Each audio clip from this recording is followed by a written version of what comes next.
Oh, hello there. I didn't notice you. Please, pull up a seat by the fire, my little lurkling. Please.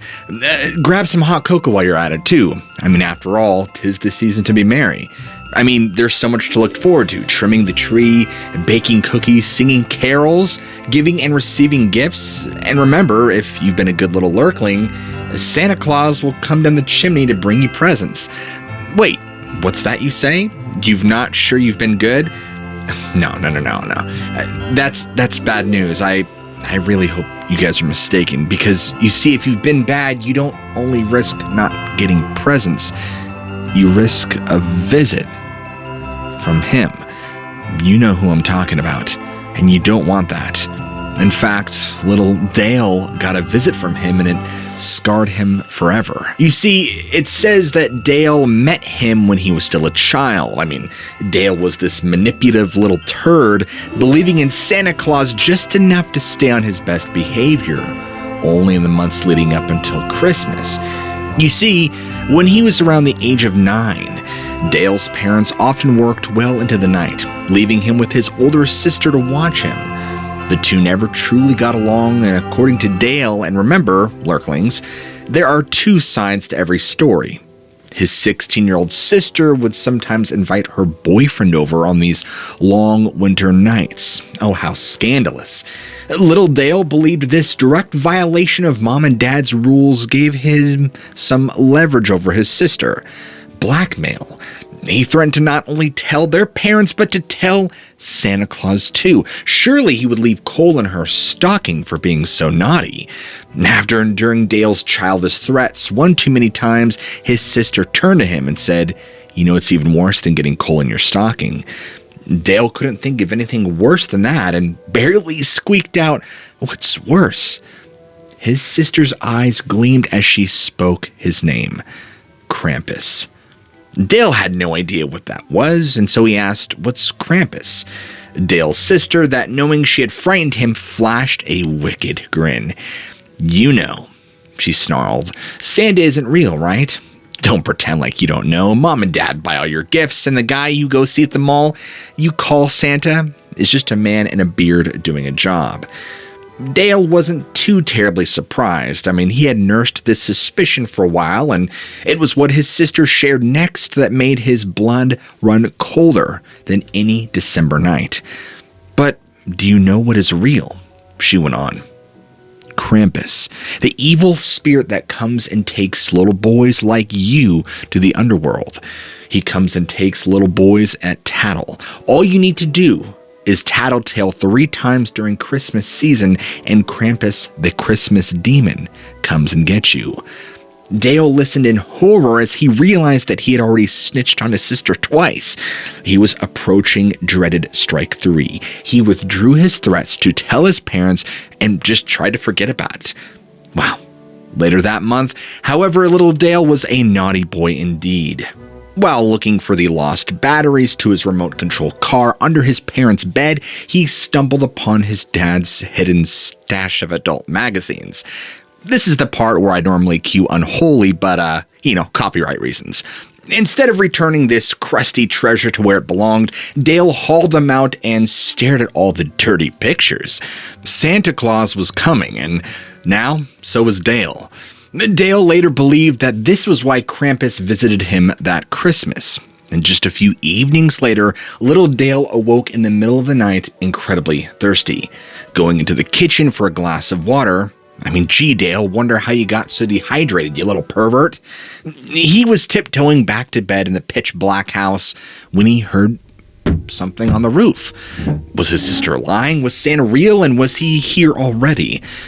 No, that couldn't be it, he decided. Christmas was still several days away.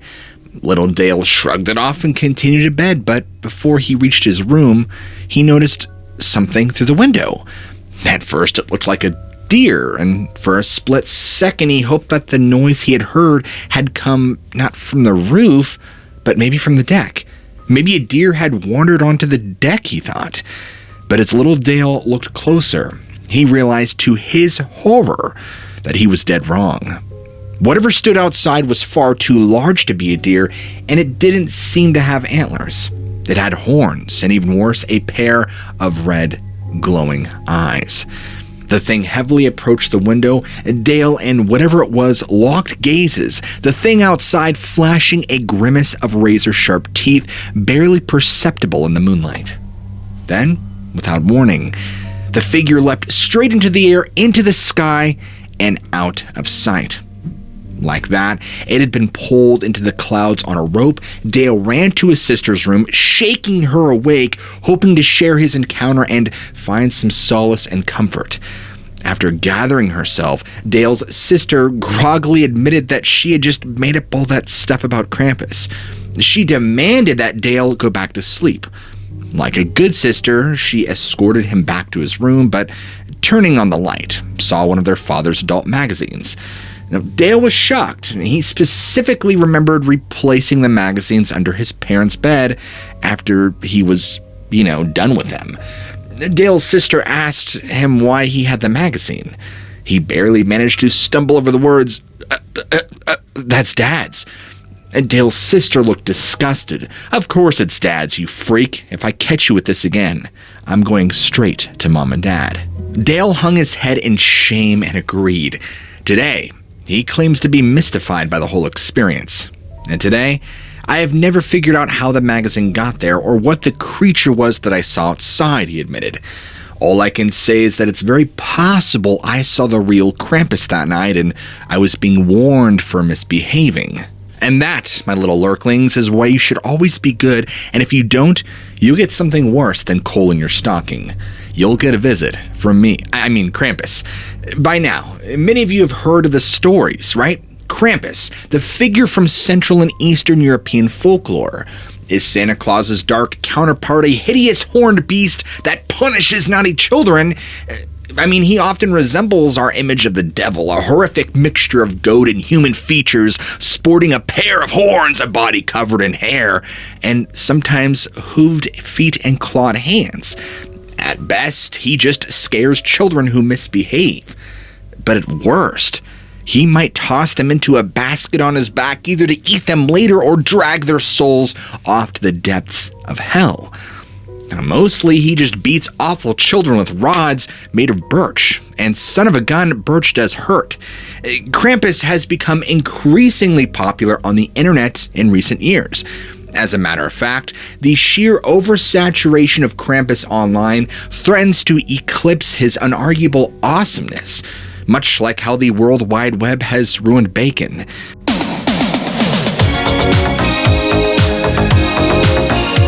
And the foundations of Western civilization. But fear not, little lurklings, because we are here to rescue Krampus from his overpopularity by highlighting the weirdness of the Caprine creature's origin and how real he just might be. Let's be clear, however, very few, if any, legitimate Krampus sightings have ever been vetted by paranormal investigators. Many, like the one I told about of little Dale, pop up on places like Reddit or make their way to YouTube channels, and we all know how sketchy those things can be. But to claim you have met Krampus is tantamount to saying that you have spotted Santa Claus, something which happens, but only very rarely. People take such encounters even less seriously than seeing UFOs, Bigfoot, dogmen, or even leprechauns. And yet, there are a handful of Krampus encounters worth discussing.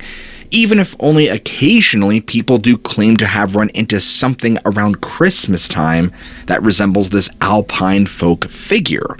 It begs the question of where our imaginations end and reality begins, and whether or not the distinction that we make between the two is arbitrary or looser than we'd like to think. What's more, outside the holiday season, people have seen other things, creatures resembling old K-Dog himself for a long, long time. But before diving into the history of Krampus and more legitimate sightings, let's tell a few Christmas ghost stories, setting aside Krampus's reality just to enjoy the thrills they bring. Now, our first real-life Krampus tales come from the YouTuber Darkness Prevails. What's up, dude? Don't worry, this won't be a rehashing of other channel stories. We'll tell some new ones and go into depth on the Krampus in a little bit. Now, according to one account, a West Virginia boy in the late 1980s, we'll call him Matthew, was simply awful to his parents, regularly breaking out into temper tantrums whenever he didn't get what he wanted. Unfortunately, in this day and age, many adults still act the same way.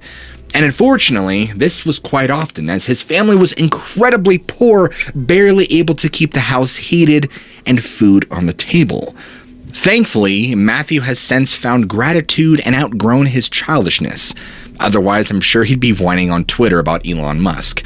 Matthew was in a phase where his tantrums were breaking out nightly in the lead up to Christmas, and around mid-December, he and his brother were playing hide-and-seek in the snowy forest near their home when his sibling simply ghosted his whiny butt and went inside, glad to be rid of him. Now, it didn't take Matthew long to realize that a trick had been played upon him. He had just begun the long trudge back through the snow, tears streaming down his face, when he heard a second pair of footfalls behind him. Turning, Matthew beheld a horrific figure. Me. No, just kidding. Something human-shaped, cloaked in black with a pair of horns jutting from its head. Clouds of vapor pulsed from beneath its hood with every breath. Now, immediately, Matthew ran to the door of his home and grabbed the first adult that he could see, and he later remembers. I turned and looked out the open door to see a still and silent woods. To this day, I don't know what it was I saw or if it was even real, but if I had to make up a wild guess, it was probably Krampus, giving me a warning, straighten up, or he'd give me a reason to cry. I've got to start using my own with my own kids. Another witness named Mike recalled a snowball fight with his younger brothers, Kelvin and Andy. Kelvin? Who names their son Kelvin? What's next? Is he going to have siblings named Celsius and Fahrenheit? Anyway, during his childhood around age 12, and afterwards, they all came inside for a Christmas Eve feast. The holiday harmony devolved into a food fight after an argument saw Kelvin and Andy arguing over who was worst behaved and which one of them deserved more presents.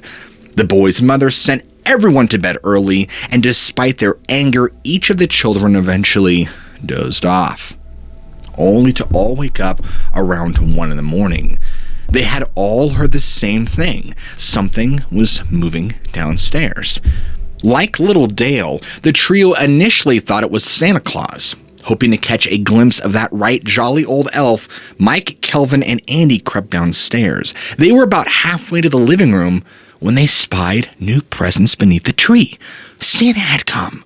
The brothers raced down the tree to examine the gifts, all of them except for Mike, that is, because Mike was stopped halfway, frozen in place after realizing something horrible. The sound had not come from inside the home. There was something outside the window, scratching at the glass, and it was still there. Kelvin and Andy asked their brother why he had stopped. He only shook his head and pointed to the window, just a few feet away from the Christmas tree where they all three saw it. A pale, bearded face, accompanied by fingers with nails so long they almost looked like they could reach them from the outside.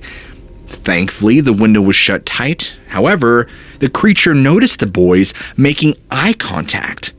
Mike, Kelvin, and Andy ran to their room, slamming the door. They were completely unable to sleep the rest of the Christmas Eve, instead cowering in terror at the slightest sound. Christmas Day unfolded as it always had, with the exception that the boys were in no hurry to leave their beds and remained on the edge the entire day. Now, for years afterward, Mike suffered from nightmares about that face in the window. And our next story comes from a full-grown man. In 2014, a witness named Bugs was celebrating Christmas the adult way with his father and his grandmother's boyfriend.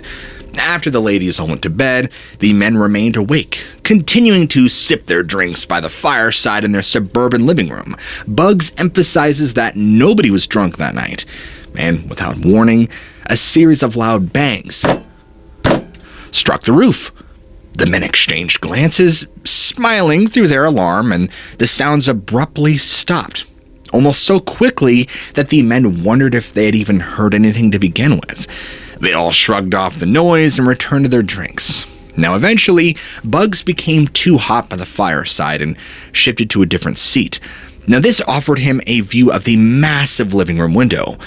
After a while, he felt a indescribable urge to just glance outside, a decision Bugs regrets to this very day.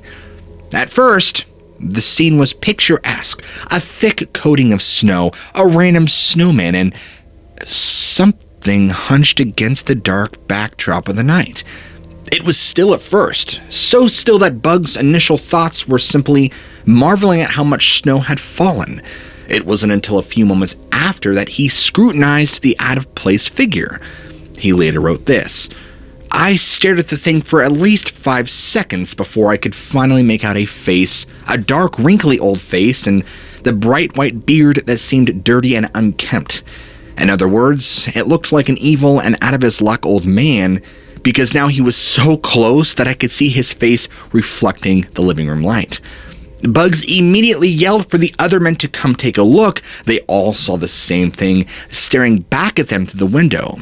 Bugs' father ran to fetch the gun, while the other two scrambled to take more defensible positions, momentarily breaking eye contact with the figure. By the time the father had arrived with the gun and fumbled his ammunition in, whatever it was had faded back into darkness. There was no sign of it. The only thing different about the scene outside was that his snowman had been impaled with several sticks in branches that had not been there before. Still armed and ready to forget the whole incident, Bugs' father went outside, knocked the snowman over before returning to the safety of the fireside. And finally, a teenaged witness who had become a staunch atheist heard a crash in his living room on Christmas Eve. Despite having taken some sleeping meds, he was now wide awake. The witness grabbed his baseball bat and crept past his family's bedrooms, not wanting to wake them up. After all, if it was something as mundane as decorations falling, it was better to just let them sleep. According to the witness, an intruder was in the living room, fondling his balls. By which I mean it was playing with the ornaments on the Christmas tree. Come on, guys. It also felt his presence. By which I mean it was handling his Christmas presents. From what the witness could tell, it was a human shape, but sported a pair of goat-like horns atop its head. Who was this? What was going on here? Suspecting it was simply a prank, the witness choked out a single word. "Dad?" This caught the thing's attention. It turned its head crookedly as an act which, according to the witness, caused a sound like old and ancient creaking wood underfoot. He said that the creature's face had a wide mouth, open like a black hole, set within a wrinkled and disheveled face. This was clearly not a man. The two simply stared at one another in the dim glow of the Christmas lights. And slowly, Krampus put down the present that had been examined and shuffled out of the open living room door, through which he had presumably entered. This left the witness standing alone, shocked in the cold room. In a daze, he went to the door, closed and latched it, and sat down up on the bottom stair. He didn't move until dawn broke, when his family descended for Christmas morning.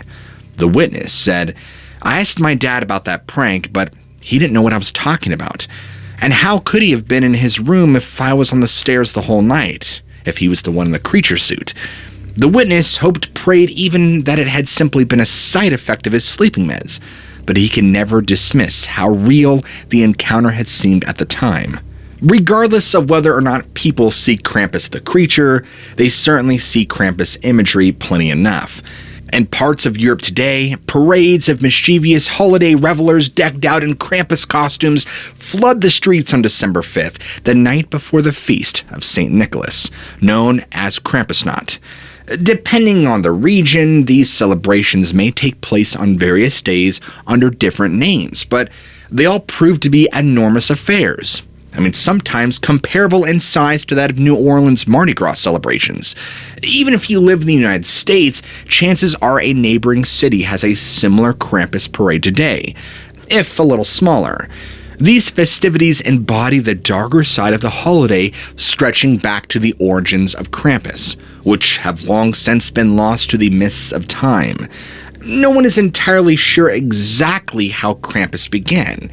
It is widely agreed to have started up in the Alps, in a region encompassing parts of the modern Liechtenstein, Slovenia, France, Switzerland, Italy, Austria, and Germany. It also appears to be quite old, perhaps pre-Christian, although Krampus celebrations don't seem to have started until the 6th or roughly 7th century. Now, even Krampus's name is mired in uncertainty. Some believe it references the German Kramp or Krampen, meaning claw, while others contend it derives from the Bavarian Krampt, a word for rotten or dead. Krampus began appearing on Christmas cards shortly after their widespread use in the 1800s, mostly over in Eastern Europe. These often featured the goatmen on domestic visits, preparing to assault children and others who had misbehaved. For the first 2 decades of the 20th century, depictions of Krampus were quite popular on postcards in Europe, America, and Canada. There were even cards that tossed out Krampus's masculine aspect entirely, replacing the creature with a female Krampus figure. Even when Krampus remains male in these depictions, he is typically rendered powerless by the powers of women, suggesting the transgressive sexual undercurrent in Krampus imagery. Like the devil, he doesn't just have horns, he is horny. One possible origin for Krampus might offer some insight into this female depiction, tying into ancient Austrian and German mythology. To this day, some regions host Krampusnacht celebrations, Perchtenlauf processions. At the center of these events is the alpine goddess Perchta. While she goes by many names, including Frau Perchta or Bertha, she is always female and often appears exceedingly tall. She almost always wears white. Sometimes she is beautiful, other times hideous. In Perchtenlauf parades, Perchta is often shown with a long giraffe-like neck, while her feet in certain myths are described as resembling those of a waterfowl. The exact role that Perchta fulfilled is not entirely clear. Sometimes she was regarded as the guardian of the beasts of the forest. What we do know is that she would often visit not children, but adults who had misbehaved. Her method of punishment was even more extreme than that of Krampus. She would slice open your stomach, stuff it with dirt or other refuse, and sew you back up, leaving you feeling like you just spent $45 at Sbarro. In Perchta's role as the Christmas belly slitter, we find that the first Perchta-Krampus connection, as a Yuletide punisher of those who disobey, postcards of female Krampus make a little more sense in this light. As recently as the early 20th century, another less mean-spirited Christmas figure combined Krampus, Perchta, and Santa Claus in the form of Belsnickel. This tradition saw a member of the community, dressed in furs, visiting homes at Christmas time to frighten children before offering them nuts and candy. Belsnickel was imported to modern Pennsylvania by Alpine immigrants known collectively as the Pennsylvania Dutch. Now, you might remember the Belsnickel from the television comedy The Office. Returning to Frau Perchta. Like other deities, Perchta has many associations. Those include close connections to the moon, fairy folk, and the wilderness. She was also fond of leading a procession of hideous beings, much like the modern Krampusnacht in Christmas time. In Europe, similar hellish parades make up beliefs surrounding the Wild Hunt, a spectral army of dangerous entities which would ride across the landscape at preordained times of year. While the composition of the Wild Hunt varies from tradition to tradition, Perchta's retinue mostly falls into 2 categories. The Heimchen, small ghost lights signifying the lost souls of children, and the Perchten. The Perchten are a gang of wild men, practically indistinguishable form of Krampus, both in terms of appearance and behavior, hairy, horned, and horrible. Hence, the earliest Perchtenlauf processions are regarded as the forerunners of modern Krampusnacht parades. Authors Timothy Renner and Joshua Cutchin see strong connections between Perchta and Bigfoot. In their series Where the Footprint Ends, they assert that Perchta's identity as a giant forest guardian brings to mind modern interpretations of Sasquatch. Moreover, Perchta's feet, resembling those of birds, vaguely bring to mind the 3-toed Bigfoot tracks some researchers discover in North America's forests. Timothy Renner has also collected numerous stories where ghostly women in white are seen in areas of heavy Bigfoot activity. bringing to mind white-clad Perkta leading her hairy Perktan wild men. Cutchin and Renner also found a strong line of connection between the Perktans' forebears and modern Bigfoot sightings. Remember, both the Perktan and Krampus resemble human-goat hybrids. I wonder why that is. Fascinatingly, folklorists widely agree that the wild man archetype partially originated in Greco-Roman. Legends of satyrs and fawns, half-human, half-goat beings lurking in the forest. Bigfoot is nothing less than a modern expression of the wild man archetype, of the hairy person living at the margins of civilization. The appearance of satyrs and fawns certainly resembles the goat-like form of Krampus and the Perktan. It also closely matches how we think of the devil himself in the modern imagination. This is because satyrs and fawns had a close association with ancient paganism, which in turn the Christian church deemed witchcraft and devil worship. Since anything not angelic must be a demon in the eyes of early Christians, the church appropriated the configuration of satyrs and fawns for the way they choose to depict the devil, bipedal, covered in hair, with horns and cloven feet. In short, folklorists lump Bigfoot, Belsnickel, Krampus, the Perktans, satyrs, fawns, and the devil all into one overarching archetype, that of the wild man. Even though Santa Claus is roughly based upon the Christian Saint Nicholas, our modern conception of him is equally influenced by the idea of wild men dwelling in the forest, with deep ties to the Norse god Odin. Odin, like Perkta, sometimes led the wild hunt and even lent his name to the hairy English fairy version of the wild man, the Wadwos, Wad referencing Odin's name. Therefore, even though sightings of Krampus specifically are harder to come by, we can say that any encounter with a horned fawn or satyr might as well be a Krampus sighting. And we have plenty of those. While we could cover goatmen and sheep squatch in this video, we'll save those rich topics for another time. Right now, let's close our discussion of Krampus with people who claim to have encountered the earliest half-human, half-goats, the satyrs. Interactions with satyrs and fawns stretch back into the Greco-Roman world. Researcher Albert Rosales has collected many of these reports, which seem to have once been commonplace. The ship of Amphiachus of Icaria was supposedly blown off course sometime during the mythical Trojan War, where it landed upon Mediterranean island populated by the creatures. Each satyr was covered in red fur, displayed tails similar to those of horses, and tried to assault the women on board. Now, sometime around 80 BC, the Roman general Silius was on war march when his people actually caught a satyr near Apollonia. It had been supposedly apprehended in a steep, narrow valley filled with flaming streams. The Roman soldiers interrogated the creature, but only received cries like those from a goat or a horse in response. Satyrs were also killed closer to the time of the birth of Christ in Turkey. In the 5th century BC, a supposed satyr hide was displayed as a tourist attraction in the country's south-central region, while in the 4th century, a fully preserved satyr specimen was shown to the Emperor Constantine in Antioch. The source for the latter story comes from the same text that mentions St. Anthony's encounter with a satyr while traveling a desert around 30 AD. Now, according to the ancient account, before long in a small rocky valley shut in on all sides, he sees a mannequin with a hooded snout, horned forehead, and extremities like a goat's feet. When he saw this, Anthony, like a good soldier, seized the shield of faith and the helmet of hope. The creature nonetheless began to offer him the fruit of the palm tree to support him on his journey, and as if it were pledges of peace. Anthony, perceiving this, stopped and asked who he was. The answer he received from him was this: "I am a mortal being and one of these inhabitants of the desert whom the Gentiles deluded by various forms of error worship under the names of fawn and satyrs and incubi.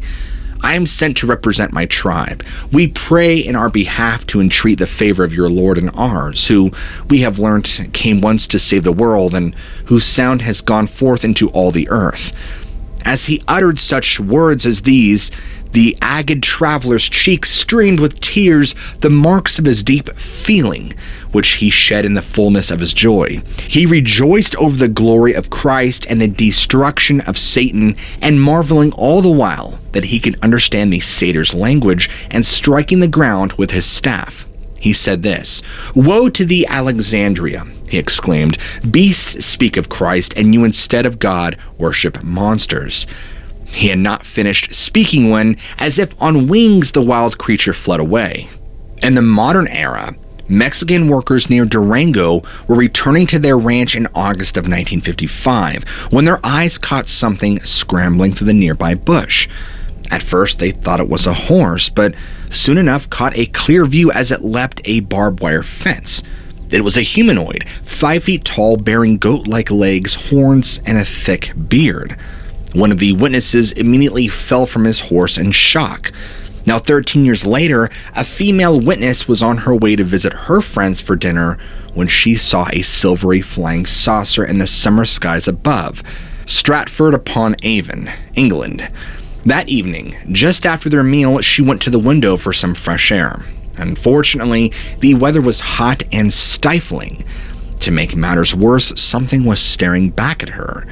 It appeared to be a goat-legged person covered in shiny, silky fur. Its eyes glinted like emeralds in the late afternoon light, completely lacking pupils. The witness later wrote, "The eyes shone and were by far the most frightening thing about it. It was, I think, retrospectively trying to communicate with me, but my panic interfered with any message I might have received.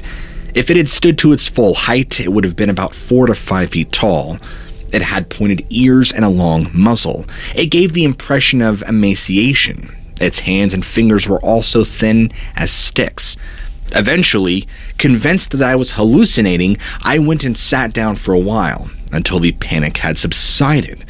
Then I went to see if it was still there. It was, except that it had moved further into the shadows on the edge of the arc of light. I made sure I kept away from the door for the rest of the evening and left the next day. I told no one." Witnesses regularly compare such creatures to the devil. In the 1960s, a 6-year-old North Carolina boy wandered the woods and encountered a little red man at a tree stump, as the witness explained. He was about 2 to 3 feet tall, dressed entirely in red, with a solid red face, tiny white horns on the top of his head, and with a red pointed tail. He looked like Santa Claus, with a white beard, mustache, and eyebrows, but everything else was a bright Santa red. The two spoke for a while, the charming little satyr telling the boy that he was lost. He said that he was a devil, but more like a nature elemental than anything satanic, and had lived in the tree until it was cut down. He now resided in the stump. The little devil then vanished, leaving the boy, wait for it, stumped. In May of 1992, a pair of witnesses walking a nature trail near Crewe, Virginia, were shocked to see a 2 to 3 foot tall satyr pop out in front of them, laughing maniacally. The little beast chased them for around 15 feet before breaking off pursuit. Around a month later, another person driving a side road in the vicinity had his truck scrape the road and stepped out to investigate. The sound of an animal in the bushes drove him back inside the cab. Looking through his windshield, he saw a small, grinning, devil-like creature step out from the branches. It was covered in red hair and had hooves like a goat. The witness compared it to a satyr, but only after throwing his truck into gear, flying off as quickly as he could. He literally got the truck out of there. Could things like satyrs and fawns, Krampus even, really be out there hiding in the shadows to punish us? Maybe so. Or maybe Krampus isn't a real creature. Recall that Krampus predominantly preys upon those who have been naughty.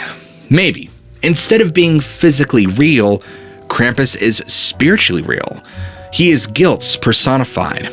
After all, the earliest way that ancient people used to absolve themselves of sin was to place all their transgressions on an animal, then send it into the wilderness. A goat, as it just so happens, where we get the modern term scapegoat. The fact that Krampus looks like a goat and is associated with guilt is a correlation worth pondering. Real or imagined, Either way, take this holiday season warning, my little lurklings. You better watch out. You better not cry. You better not pout. I'm telling you why. Krampus will come and get ya.